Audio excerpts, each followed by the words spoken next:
Assalamualaikum warahmatullahi wabarakatuh. Perkenalkan, kami dari kelompok 5 Indralaya yang beranggotakan saya Widayanti dengan NIM 0609 11 82 02 5004. Selanjutnya teman saya Arya Okta Cahyanum dengan NIM 0609 11 820 2504. Dan saya, Nyayu Anissa Gustanti, dengan NIM 06 09 12 82 02 50 25. Tujuan pembelajaran mampu mengkaji implikasi enzim dalam kehidupan sehari-hari. Prosedur kerja. 1. Bacalah dan pahami materi tentang inhibitor dan kinetika enzim. Kedua, gambarlah mekanisme kerja inhibitor enzim. Lalu ketiga, buatlah video singkat mengenai materi-materi tersebut. 4. Gabungkan video singkat tadi menjadi video pembelajaran yang lengkap. Lalu terakhir, editlah video semenarik mungkin. Teori singkat. Kinetika enzim adalah studi yang mempelajari reaksi kimia yang dikatalis oleh enzim. Mempelajari suatu kinetika enzim dapat mengungkap mekanisme katalitik pada enzim, perannya dalam metabolisme, bagaimana aktivitasnya dikendalikan, serta bagaimana suatu obat atau suatu agonis mampu menghambat kerja enzim. Dalam kinetika enzim, kalian akan mengukur laju reaksi yang akan diukur dari berbagai kondisi yang mempengaruhi reaksi, mulai dari pH, suhu, konsentrasi substrat, dan konsentrasi produk.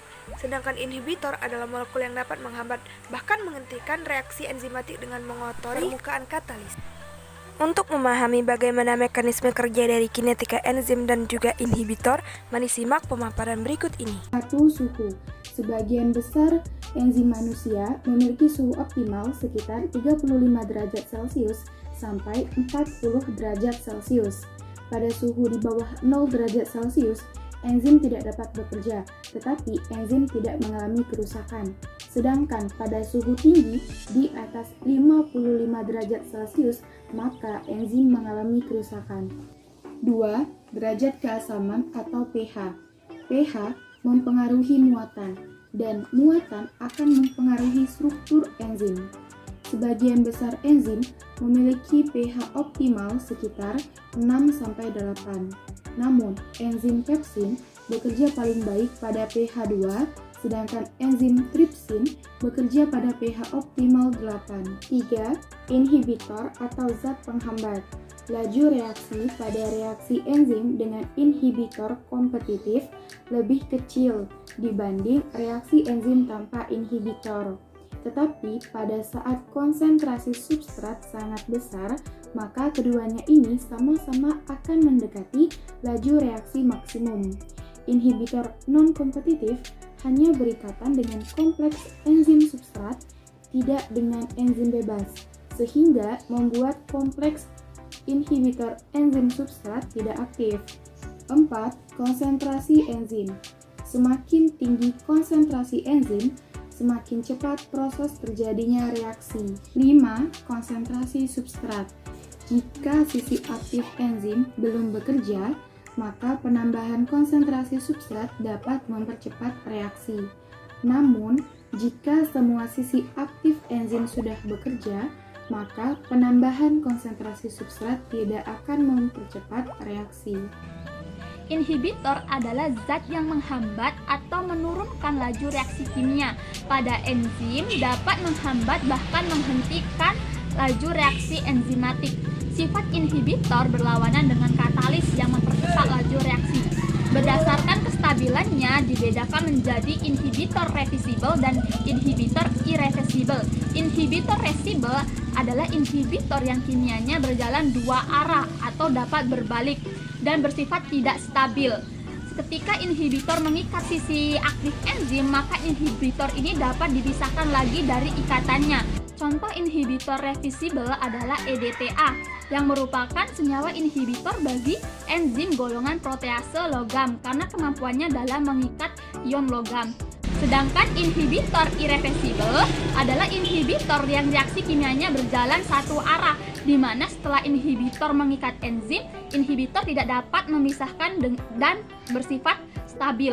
Contoh inhibitor irreversible adalah PNSF. Biasanya digunakan dalam kelarutan protein untuk menonaktifkan protease yang mencerna protein. Berdasarkan sifat kinetika, inhibitor itu ada dua, yakni inhibitor kompetitif dan inhibitor non-kompetitif. Inhibitor kompetitif menempati sisi aktif enzim dengan cara bersaing dengan substrat. Penghambatan ini dapat dihilangkan dengan cara menambah jumlah konsentrasi substrat hingga jumlah substrat akan lebih banyak daripada jumlah inhibitor. Contohnya itu gas cyanida yang bersaing dengan oksigen untuk dapat berikatan dengan hemoglobin. Jika jumlah oksigen diperbanyak, cyanida yang merupakan inhibitor akan kalah bersaing dengan oksigen sebagai substrat. Nah, sedangkan inhibitor non-kompetitif itu tidak bersaing secara langsung dengan substrat untuk menempati sisi aktif enzim, tetapi akan menempati bagian lain dari enzim. Nah, interaksi ini akan menyebabkan molekul enzim mengubah bentuknya sehingga sisi aktif enzim itu menjadi tidak reseptif atau tidak bisa menerima substrat. Akibatnya, enzim menjadi kurang efektif dalam mengkatalis perubahan substrat menjadi produk. Nah, contohnya itu antibiotik penisilin yang membatasi sisi aktif enzim-enzim pada bakteri untuk membentuk dinding sel. Kesimpulan, jadi kinetika enzim itu adalah studi yang mempelajari reaksi kimia yang dikatalisis oleh enzim yang dapat dipengaruhi oleh beberapa faktor, misalnya suhu, pH, inhibitor, konsentrasi enzim maupun substrat. Inhibitor sendiri adalah molekul penghambat reaksi enzimatik dengan cara mengotori permukaan katalisnya. Nah, berdasarkan ikatan enzim ada dua inhibitor, yakni inhibitor reversibel dan inhibitor irreversibel.